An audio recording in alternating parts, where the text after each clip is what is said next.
Hey, Lagos Babe Party 1. Lagos Babes Party 1. In the land of Lagos, 91 maiden. Come showcase say community I don't buy motor. Ha, now all the maidens come to say we no go allow this one happen. No. If you allow am happen, na be say prince go marry this person, leave us. So na everybody come enter into season of unveiling. Everybody come dey unveil their own property.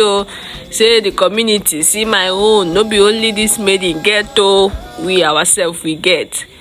Now we come enter into unveiling season part 2. Unveiling season part 2. Everybody don dey unveil their own. No. Which kind competition na be? Lagos babes, una no go breathe. If una no compete una with una sef, una no go breathe. Wetin dey happen? Unveiling season part 3. Omo, e no dey easy for this